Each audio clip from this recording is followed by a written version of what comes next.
2, 1.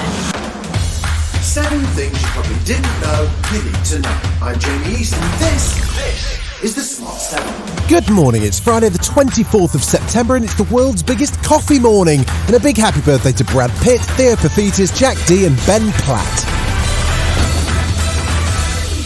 7. There were 36,710 new cases of COVID-19 yesterday and a further 182 deaths. As we enter day 5 of the gas crisis, incredibly things appear to be getting worse. Energy firms exiting the gas market because of the gas price crisis has already left 1.5 million customers in need of a new provider, and the government's now suggesting we prepare for the worst.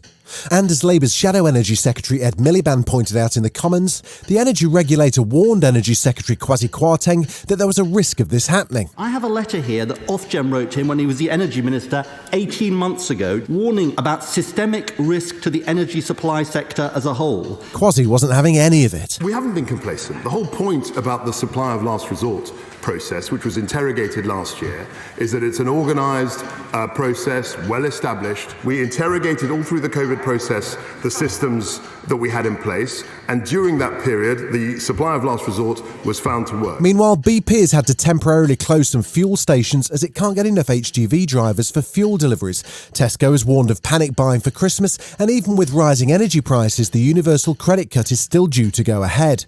Paul Scully, Business Minister, told Kay Burley that if the cut was to be reversed, there'll have to be further tax rises. Well, if you were to reverse the universal credit as it is, you have to put income tax up by a penny. Get rid of the universal credit or put a penny on it. You have to find £6 billion from somewhere. Don't you?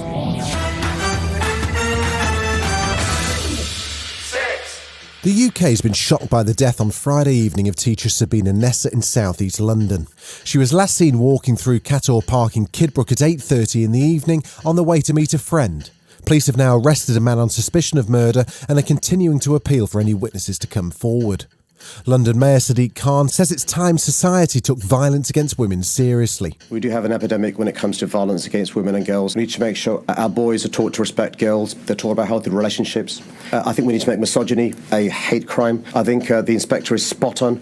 We've got to give this issue the same seriousness we give other issues. Jamie Klingler, co-founder of Reclaim the Streets, says the police and the courts need to address sentencing and their whole approach. You get more time for kidnapping a dog or stealing a dog than you do for strangling a woman.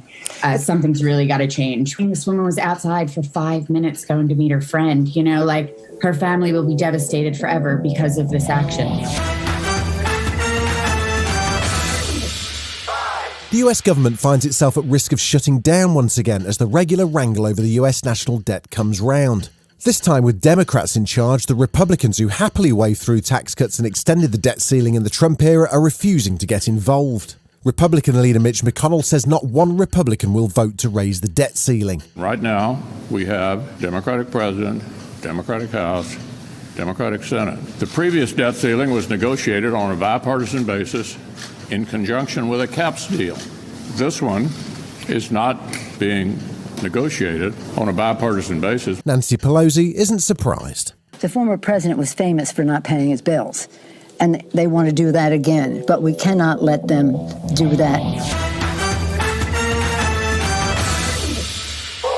The UN General Assembly this week saw leaders from all across the world speak on key issues, from climate change to the pandemic. Joe Biden pledged vaccines, the Secretary-General gave out to everyone for lack of ethics, and Boris tried to spice up his passionate plea for climate action, in which he accused world leaders of being childish, with this pure Alan Partridge moment. It's time for us to grow up and understand who we are and what we are doing. Kermit the Frog sang, "It's not easy being green." You remember that one? I want you to know that he was wrong. It is easy. It's not only easy, it's lucrative and it's right to be green. Still to come on the Smart 7, Jade from Little Mix roasts Noel Gallagher, and there's a new Britney documentary on the way. Right after this. You're listening to the Smart 7. If you're enjoying it, you might also like the Smart 7 Ireland edition. Just search and follow us on your favourite podcast platform. 3. Thursday night saw the official opening ceremony for the 2020, the pandemic-delayed Ryder Cup. It takes place in the US in Whistling Straits, Wisconsin, and it sees Europe take on the US in golf's greatest team event, and it's on Sky Sports all weekend. Europe's captained by Irishman Padraig Harrington, and his seasoned team are hoping to pull off a win on America's home turf. Rory McIlroy says the question he gets asked most is what motivates the European players to win. The Americans, obviously, they're playing for their country. We obviously play for our countries and our continent and our tour and everything else, but the overriding feeling every year that we come to Ryder Cup is we play for the guy that stands next to us. I think that's why our team dynamic works so well. Never mind the Buzzcox has been rebooted for 2021, it's lost its old cast and host, and it's moved across the road to Sky. Greg Davies is now the man in the hot seat, and he had a feisty set of guests for the first episode. Little Mix's Jade Thirlwall was on the panel, and Greg wanted to know what exactly happened when Noel Gallagher criticised Little Mix after they won the Brit Award for Best British Group. Go Jade. What did he say? Something about that we were undeserving of the Brit Award, and because we're women and we do write music, but he thinks we don't write music. Yeah, shame really, because, we are definitely, the most successful girl group in the country, but he's not even the most successful performer in his family,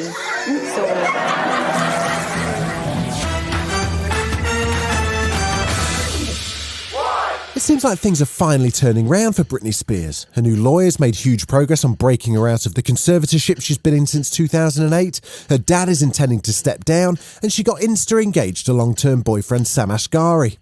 Now a new Netflix documentary lifts the lid on what's actually been going on inside Britney world. It's called Britney vs. Spears, and it drops on September the 28th. No one would talk.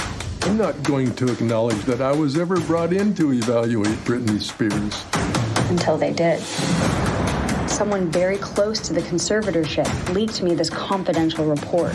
Britney had to go into court 1,000,000 times. All of these hours of criticizing her. It's an epic fail of the legal system that this has gone on for so long. How do you get out? You don't get out. Until you scream.